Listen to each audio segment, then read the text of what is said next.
It wasn't until I was in the late stages of cancer, when my husband's mistress came to my door, eagerly hoping for my death, that I finally realized my husband of 30 years had been cheating on me for 29 of them.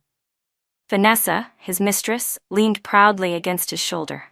Even the adopted son I had doted on for over 20 years looked at me with disdain. I was forced to be separated from my birth mother and have called you Mom for all these years. You should have died a long time ago. Overwhelmed and devastated, I lost control and dragged my husband with me, hoping to die together. When I opened my eyes again, I had been reborn. Ryan immediately shoved my hand away and coldly declared, "The engagement is off. You're just a wannabe college student. You're not good enough for me." I didn't feel angry. I was just curious. Without me, the former top student, having dropped out, how was he, who had always ranked second, going to get into college? Today was the day Ryan came over to discuss our engagement. Amid the teasing and encouragement from everyone around, he bashfully reached out and took my hand. "Monica Carter, I, Ryan Carter, promise to treat you well for the rest of my life." But halfway through his sentence, his bright and clear gaze suddenly turned confused. As he looked at me more closely, his eyes sharpened and he yanked his hand away. Rather than awkwardly saying the engagement was canceled, he spoke righteously. "This is the modern era. Arranged marriages are outdated. They're a backward tradition that should be abandoned." I was already feeling a little dazed, but Ryan's sudden force caused me to lose my balance and fall straight to the ground. He didn't even glance at me. Instead, he ran out into the courtyard, grabbed Vanessa's hand and declared, "Vanessa, you're the only one I love. I could never marry anyone else. Please marry me. I swear I'll treat you well." Vanessa's eyes turned red, and upon hearing his words she burst into tears, overcome with emotion. The two of them hugged like a pair of ill-fated lovers finally reunited, completely ignoring the shocked onlookers around them. But the rest of the crowd was completely stunned. Ryan's widowed mother, Judy Carter, shot him a fierce glare and snapped, "Are you possessed or something? Monica is such a good daughter-in-law. Why would you throw her away for that tramp?" Ryan sneered. "Mom, I know you wanted me to marry Monica because you thought she'd get into college for sure. But I know she won't. I'll be the one who gets in. She's just a toxic, low-class woman who isn't worthy of me. I need to bravely chase after my true love. Only Vanessa is the one I truly love, and I won't make the same mistake again." The pain in my palm and the chaotic scene in front of me made it clear. This wasn't some vision before death, nor was it a dream. I had really been reborn. Ryan and I had been betrothed to each other before we were even born. We grew up together, and our relationship had always been strong. Originally, the plan was to get married after our college entrance exam results came out. But Judy, afraid that if I got into college I'd no longer want Ryan, insisted on moving the wedding forward. When the results were released, Ryan had passed. I hadn't. But Ryan didn't distance himself from me. In fact, he treated me even better. Even though I couldn't have children, he never said a word of blame. When outsiders gossiped that he must be infertile, he didn't refute it. Afraid I would feel lonely, he even adopted a child for me. I helped him care for his widowed mother, managed the household, and raised our child. I spent 30 years being a dutiful wife, working myself into poor health, but I did it willingly. I endured the pain cancer brought me and refused to give up. Yet while I was still holding on, the others couldn't wait any longer. During one of my chemotherapy sessions, the still young and beautiful Vanessa came to me directly, shamelessly demanding that I let go. "Monica, it's about time you just die already. Ryan and I have kept this act up long enough. It's time for the show to end." Even Ethan, my adopted son, held her hand intimately and said, "Even my mom and dad deserve to be together in the open now." Only then did I realize that Ryan had started his affair with Vanessa as early as the second year of our marriage, and that the son I had lovingly raised for 20 years was actually their biological child. I was in unbearable pain. I grabbed Ryan and asked why he hadn't told me the truth earlier. I would have divorced him and stepped aside. Why ruin my whole life? But Ryan simply furrowed his brow and said, "I married you thinking you'd get into college. But you didn't." I did. After getting into college, I originally wanted a divorce. but both my mother and I needed someone to take care of us. Later, when I had become successful in my career and once again considered divorce, Vanessa gave birth to Ryan's son. So I decided to let you raise the child. I thought I'd wait until the child was older before bringing it up again. That wait lasted until now. I was furious to the point of collapse. With the last of my strength, I dragged Ryan down with me in a final act of despair.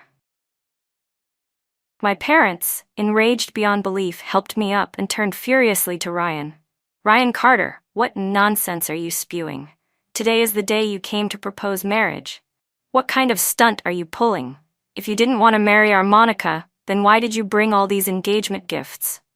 Ryan rolled his eyes at my parents and sneered. "These gifts were just for show. I'm taking them straight to Vanessa's house next.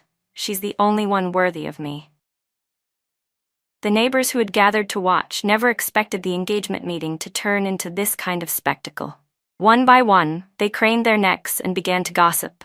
Seriously, if he didn't want to marry her, he should have said so earlier. Why wait until today to cause a scene? I've suspected it for a while. I've seen Ryan whispering with Vanessa more than once, holding her hand and all. Well, it's Monica's fault for throwing herself at him. A woman who tries too hard never gets treasured. Despite the heated discussion among the onlookers, Ryan remained unfazed. He calmly ordered people to move the gifts. "Everyone, help me carry these over to the Hill family. I'm delivering them to Vanessa." He even dragged along his hesitant mother, Judy. "Mom, trust me. I'm the one who actually got into college, not Monica." My parents were fuming, but they knew how much I used to care for Ryan. Swallowing their anger, they held on to him, trying to convince him to proceed with the engagement. I sighed and shook my head. "Mom, Dad, let it go. Even if he still wanted to marry me, I no longer want to marry him." Ryan clearly hadn't expected that. He let out a mocking laugh. "At least you finally know your place. You're not good enough for someone like me, a real college student." With that, he walked out of my house. I looked at the backs of Ryan, Vanessa, and Judy as they left. I just smiled. A college student? I doubt that. After Ryan left my house, he took the engagement gifts straight to Vanessa's. With that slick lawyer tongue of his, he managed to secure their marriage on the spot. I had no reaction. I simply stayed at home, writing down everything I could remember, just in case I needed it later. But since I never went out, Ryan assumed I was at home crying every day. Taking advantage of my parents being out, he brought Vanessa over to see me. When he saw that my eyes weren't swollen from crying, he looked genuinely surprised.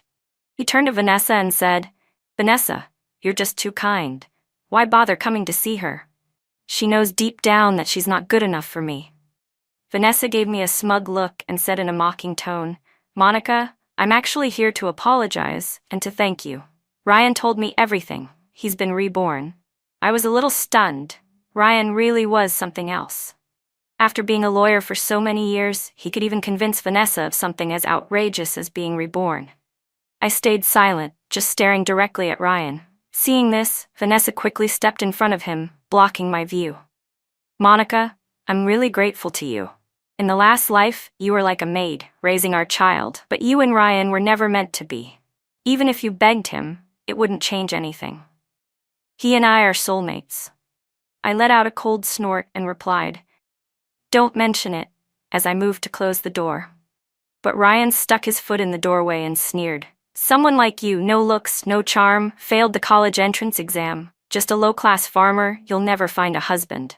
But you are good at taking care of people. So for the sake of us growing up together, I'll allow you to come work at my house as a maid. You can take care of my mom and Vanessa." I was beyond fed up. I grabbed a broom and tried to chase the two of them out. Ryan quickly pulled out a wedding invitation. All right, no need to argue. This is our wedding invitation. Since you've taken care of me for most of my life, of course I have to invite you to attend." Then he added, "Of course, if you're still in love with me and can't bring yourself to come." I didn't blame him. I was utterly disgusted. Still, I reached out and took the invitation. The moment I saw the date, I frowned. A month from now? That's unusually late. I couldn't help but feel puzzled. Back in my previous life, Ryan and I got married just a few days after our engagement was confirmed. Why was he dragging it out this time? Ryan chuckled smugly. What do you know? That day is exactly when I'll receive my college admission letter. You know the old saying, there are three great joys in life: passing the imperial exams, your wedding night, and the birth of a son. I want to marry Vanessa on the happiest, most triumphant day of my life, and spend the rest of it in bliss with her. The two of them were clinging to each other in front of me like a sickening love show. But after hearing what he said, I dug my nails deep into my palm, trying not to burst out laughing. In my last life, after Ryan and I got married, he was constantly worried that he wouldn't get into college. Even though he treated me well, he was always filled with anxiety and self-doubt. Babe, what if I don't pass the entrance exam? Will you still love me? Babe, since you got into college, can't you help me out? I want a chance to go with you. Back then, I thought he said those things because he truly loved me. So when I found out I had ranked first and he came in second, I didn't tell anyone. I dropped out on my own, letting Ryan take my place and go to college instead. But my sacrifice was repaid with betrayal. This time, I didn't need to do a thing. He would regret everything on his own. A month passed in the blink of an eye. The day of Ryan and Vanessa's wedding arrived. I didn't stay at home crying like everyone expected. Instead, I put on the new clothes my parents had made for me and walked happily into the wedding venue. The whole event sent shockwaves through the entire town, not just because Ryan had publicly dumped me, his childhood sweetheart, during our engagement and proposed to Vanessa instead, making a complete spectacle out of it. People also came to see what kind of woman this homewrecker really was. But what drew even more attention was how grand the wedding was. I found it laughable. When Ryan and I got married, Judy Carter made excuses about saving money for his college tuition and gave me a pitifully shabby wedding. She didn't even make me a single new outfit. But this time, knowing for certain that he'd get into college, Ryan emptied out his entire savings and threw a lavish banquet. Even though my family was well off, in the resource-starved 1980s, wedding feasts weren't common. So I figured, why waste a free meal? I showed up without hesitation. The moment I arrived, the entire crowd was stunned. People couldn't stop whispering in panic. Oh my God, Monica's here? This wedding's doomed for sure. She's obviously here to cause trouble. I would too. Monica's been so good to Ryan's family for years. Yeah, who wouldn't be furious? She deserves better. Their gossip grew louder and louder, but I pretended not to hear a thing. I picked a random seat and sat down. It didn't take long for Ryan and Vanessa to notice me. The two of them clearly didn't expect me to actually show up. After exchanging a glance, they grabbed 2 glasses of wine and walked over. Ryan let out a snide chuckle. Wow, you really had the nerve to come. Don't tell me it's because I said you married me in a past life, and now you think dressing up prettier might win me back? Vanessa looked visibly annoyed. She rolled her eyes and snapped. Monica, have some shame. Today is my wedding day with Ryan. Why are you wearing such a bright red outfit? What are you trying to pull? I smiled calmly. You two gave me the invitation yourselves. Now you don't want me to be here? Are you scared of something? Scared I'll steal your man? I gave Vanessa a mockingly dreamy look and laughed. Don't flatter yourself. I wouldn't want trash like him, even if he were handed to me. I came here for my college admission letter. The moment I said those words, both of them burst into laughter. Ryan laughed so hard he had to hold his stomach, acting like it wasn't worth even discussing. He grabbed the microphone from the MC on stage and spoke to the crowd. Everyone, look. My ex-girlfriend just can't let go. Now she's saying she wants to steal my admission letter. She's clearly gone crazy. I've said it before, and I'll say it again. I'm going to be the only college student this town will ever see. That's a done deal. No one can take that from me. Everyone there had heard him bragging about that for a whole month, seeing how confident he was. Everyone went from being doubtful at first to completely convinced. One after another, they joined in mocking me, saying I was delusional, saying I'd gone insane after being dumped by Ryan. Just then, the village chief came running into the wedding with the mailman right behind him. He was so excited he could barely speak. We got it.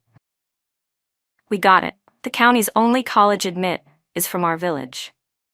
Ryan was thrilled. He quickly straightened his clothes and rushed forward to meet the chief, hands outstretched to receive the admission letter. But the village chief didn't even look at him. Instead, he handed the envelope directly to me. "Congratulations, Monica." I took the letter and muttered a dry, "Thanks." But the moment it touched my hands, my nose burned, my throat tightened, and my eyes filled with tears. I wanted nothing more than to break down and cry. But I held it in, my chest full of emotion. Ryan froze in place. He stared at the village chief and the mailman for a long while, realizing neither of them was holding anything else.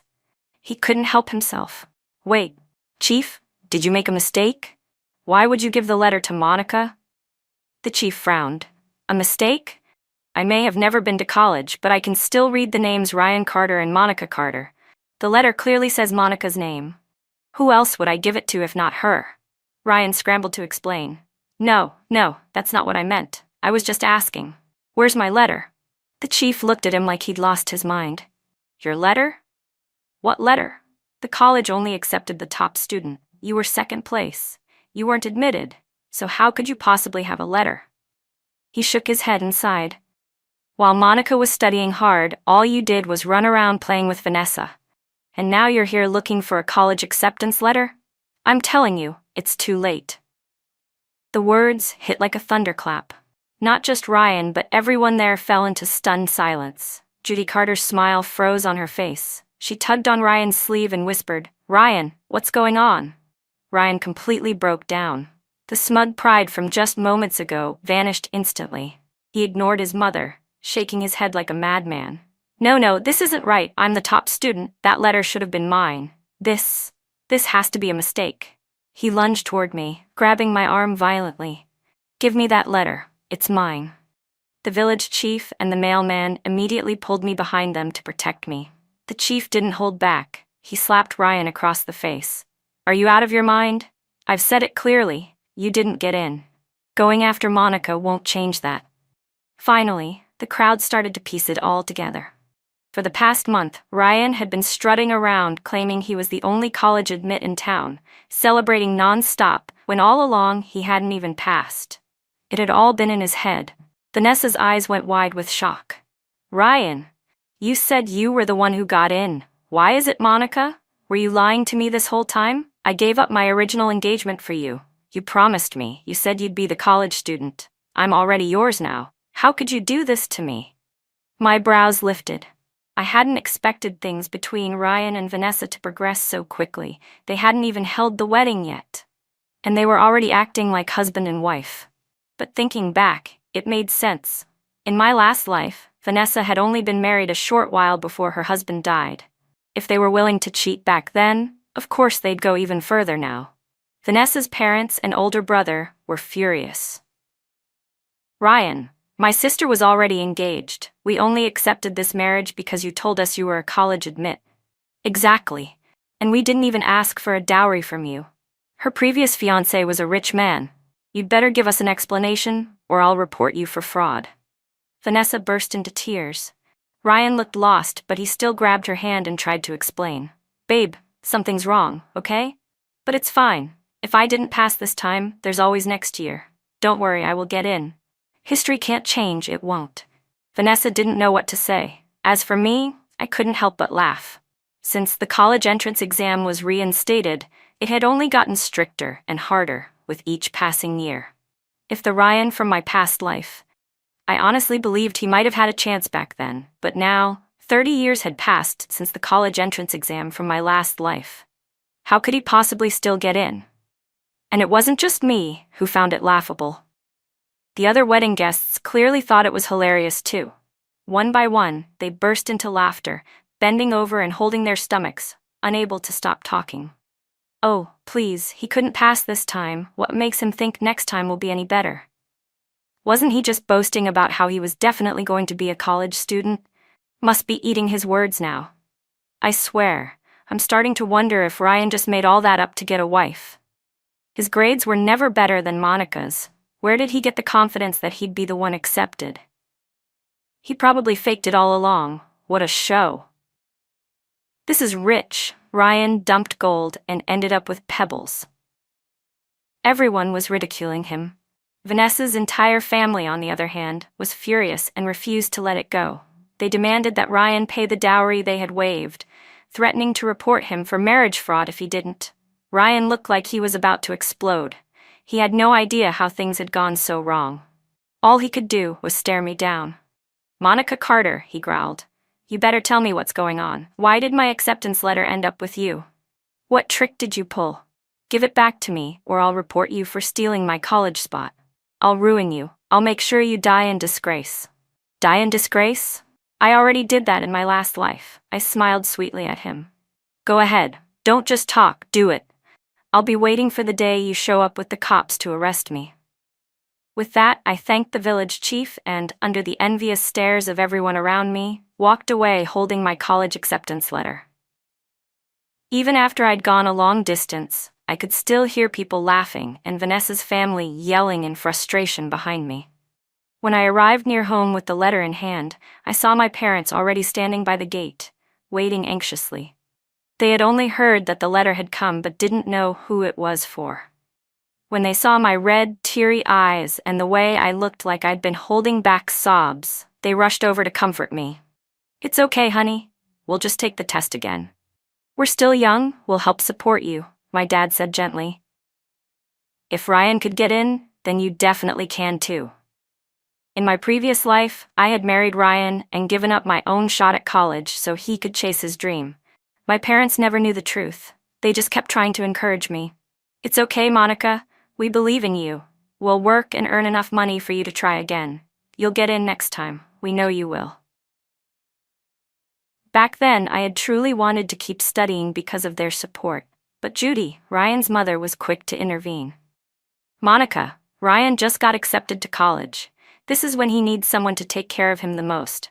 If you go off and study again, who's going to handle everything at home? And who says you'll even pass next time? What if you don't? That'd be a waste of time and money. What you need to do now is get pregnant as soon as possible.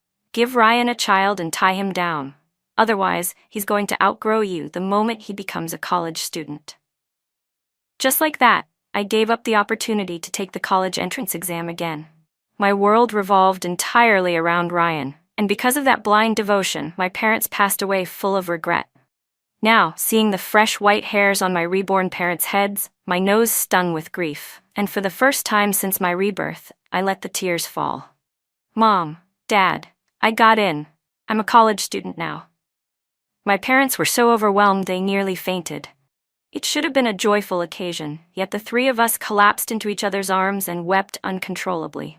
In the following days, people flooded to our home, neighbors dropping by to offer congratulations, matchmakers visiting one after another, almost trampling our doorstep flat. But thanks to the memories of my previous life, I had no intention of getting married anytime soon. Unfortunately, my refusal to entertain marriage proposals was completely misinterpreted by Ryan. He thought it meant I still had feelings for him. One day after I returned from visiting the ancestral hall, Ryan appeared out of nowhere.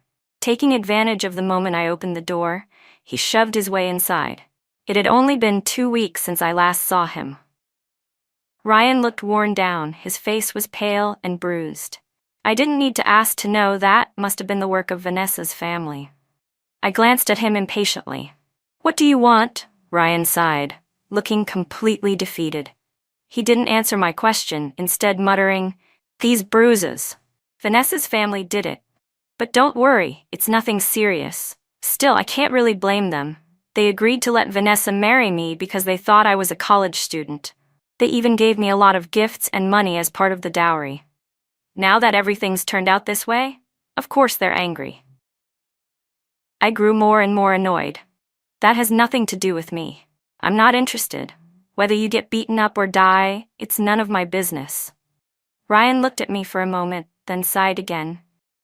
"Monica, why say things just to hurt me? I get it.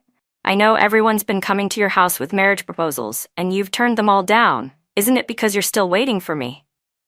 I rolled my eyes. "Are you insane? Whether or not I want to get married has nothing to do with you."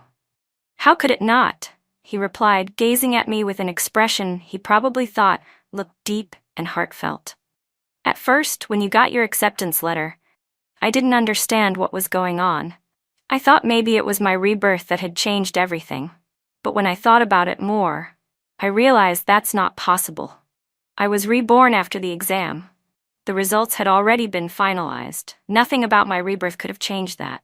The only thing that changed was, I didn't marry you. I clenched my jaw. What exactly are you trying to say?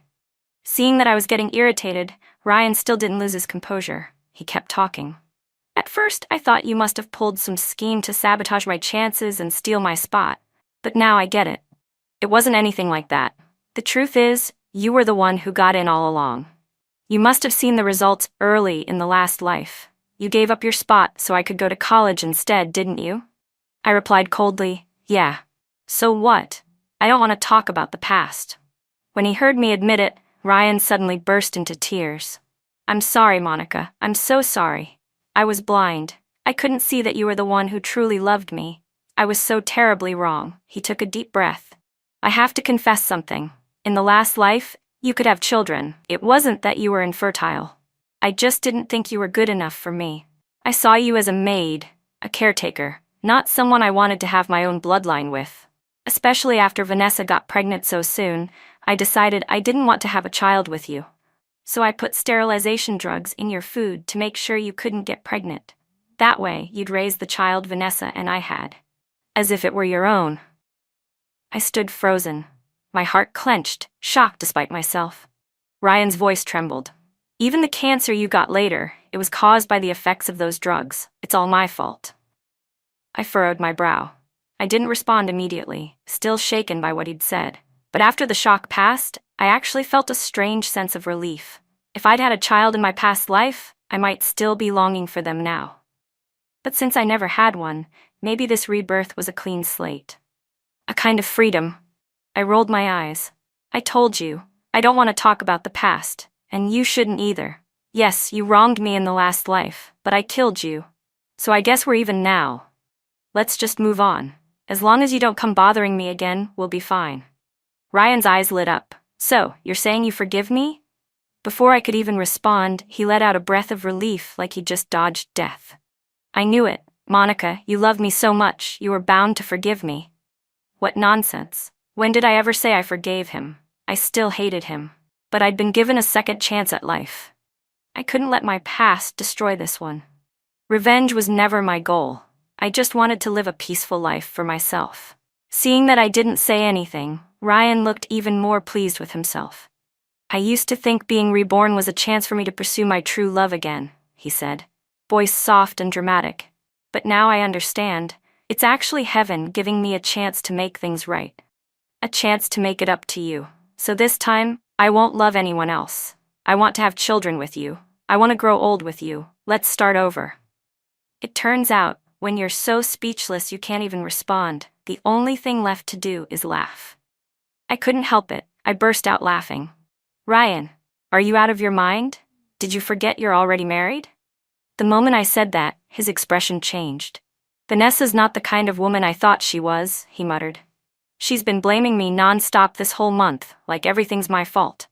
If it weren't for me, she'd never have ended up the way she is. But you never pointed fingers. You were always so gentle, so kind. I was blind, Monica. I fell for the wrong person. I don't love her anymore. I only feel resentment. I gave her so much, and she never appreciated it. I've finally figured it out. I want a divorce. Because the person I should have married was you. You know what they say, it's never too late for a prodigal son to return. You can trust me now. His words made my skin crawl, but knowing Ryan as well as I did, I could tell he really was regretting everything this time. While he spoke, Ryan dropped to one knee and looked up at me. Monica Carter, I want to marry you. I, Ryan Carter, promise to love you for the rest of my life. I was amused. You want to marry me? He nodded proudly. I do. All right then, I said with a crooked smile. But marrying me isn't going to come without conditions. I want things to be exactly the same as last time. What do you mean? He asked, confused. I want you to drop out, I said calmly. Give your spot in college to me. Ryan's smile stiffened. Don't worry, he said quickly. I won't cheat on you again. You're the only one in my heart now. And besides, he hesitated, then bit the bullet. I'm even willing to let you take the college entrance exam next year. I know my mom won't like it, but I'll convince her for your sake. We can go to college together, be the perfect couple. That was it. I couldn't hold it back anymore. I took a deep breath, grounded myself, and shouted, "Ryan Carter, are you mentally ill? Is your family so poor you can't even afford a mirror? Or fine, no mirror, do you at least have a bucket of water? Take a look at yourself." I admit it, I was blind in my last life. I wasted everything falling for trash like you and ruined my own future. But now that I have a second chance, why on earth would I give up my college opportunity for you? In the 30 years I'd lived with Ryan, it was the first time I'd ever lost my temper in front of him. He stared at me in stunned silence before finally murmuring, "I'm not asking you to give it up forever. Just let me go first. Didn't I say I'll let you take the exam next year?" I was about to roll my eyes right out of my head. "Oh, how generous of you. I didn't realize my entire life needed your permission. I don't need your approval to go to college, and I sure as hell don't need to take the exam again. If you want to go to college, take the test yourself." Ryan hung his head but didn't stand up. "I can't pass." When I first came back, I still remembered a lot of things, but over the past month, everything from my past life has been fading, especially the academic stuff. I barely remember anything now. The only thing I still remember clearly is how good you were to me." He looked up with misty eyes. "That's why I regret it even more. How could I have treated you so horribly?" I didn't respond to that. Instead, I looked him in the eye and asked, "You say you can't pass, but did it ever occur to you that I might not pass either?" He blinked, clearly confused by the question. "So what if you don't pass? I already promised to marry you and treat you well. With my love, you'll be fine." "You know perfectly well," I said coldly, "that if I don't go to college, my entire life will be ruined. I've already lived the good life," I said to myself. "Why would I ever go back to suffering?" Ryan didn't seem to notice my disgust. "And college isn't as amazing as you think," he added, still trying to reason with me. "Even if you do go, there's no guarantee you'll be happy. But if you marry me, I can guarantee your happiness. I'm doing this for your own good." I snorted, barely stopping myself from grabbing a bucket of cold water to dump over his head just to wake him up. Maybe then he'd realize how absurd he sounded. But I held back. Instead, I raised my voice. "Ryan Carter, let me make this crystal clear. I will never give up my college admission for you. Your so-called love means absolutely nothing to me. You can stand there and shamelessly say, 'So what if I didn't get in?' But whether you pass or fail, your future has nothing to do with me. This is all your own doing. Now get out of my house, and don't ever come back." Ryan finally realized I wasn't playing hard to get. I actually didn't intend to marry him or give up college for him. He slowly stood up, his eyes dark and cold as he stared at me. "Monica Carter, you ungrateful, how dare you? I'm your husband. You're supposed to give up your college spot for me." I backed up a step. His eyes were full of something dangerous. "What are you trying to do? Kill me? I'm telling you right now, even if you kill me, you still won't go to college." He scoffed. "Kill you? Why would I do that? I'm just trying to restore the natural order." He stepped toward me, the grin on his face growing more twisted with every inch. "You're my wife. In our last life, you begged me to sleep with you. But this time, you won't have to beg, I'll do it willingly. And once you've become mine again, I'll tell everyone you seduced me. If you don't want your parents getting humiliated, you'll marry me, and you'll hand over your college spot." He didn't wait for a reply. He reached for me, his hands rough and disgusting. I didn't resist. Instead, I leaned close to his ear and whispered, "Ryan Carter, do you know how many years you can get for sexual assault these days?" He froze. Before he could react, the front door burst open. My parents rushed in with the village chief and a crowd of neighbors behind them. They tackled Ryan to the ground and held him down. "You planned this," he shouted, struggling like a madman. "You set me up." I didn't deny it. It wasn't exactly a setup, but it wasn't a coincidence either. I had actually arrived home a while ago and noticed Ryan hiding nearby. I figured he was up to no good, so I went and told my parents before returning. I wanted everyone to see for themselves that Ryan Carter was truly disturbed. Since Ryan had been caught red-handed, the village chief called for the men to escort him to the police station. Ryan screamed like a lunatic. "I didn't do anything wrong. Let me go. Monica is my wife. I was reborn. You idiots. Let me go. I need to go to college, not prison." But no one believed his rebirth nonsense anymore. After all, the one thing he kept claiming, his college admission, hadn't come true. Everyone now just saw him as mentally unstable. Judy Carter tried to block the crowd. She cried and begged, but no one listened. Then she dropped to her knees in front of me, banging her head on the floor. "Monica, please. Just say you seduced Ryan. Say something, he can't go to prison."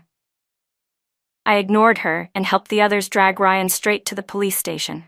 Once he was finally locked up, people began to realize the truth. Ryan had truly lost his mind. He had strangled Vanessa to death. After she demanded a divorce and mocked him, he snapped and killed her. But the most terrifying part was that he didn't think he'd done anything wrong. In fact, after murdering her, he came straight to my house to propose. Only then did everything make sense. The strange way he spoke, his blind confidence that he could get a divorce. Vanessa was already dead. In the end, Ryan Carter was sentenced to death for murder. When Judy Carter heard that her son had been given the death penalty, she completely lost her mind. She ran out of the village and disappeared without a trace. But none of that had much to do with me anymore. The new school year had arrived. With my college acceptance letter in hand, I stepped into the campus I had never had the chance to enter in my previous life, starting a brand new, perfect chapter of my life.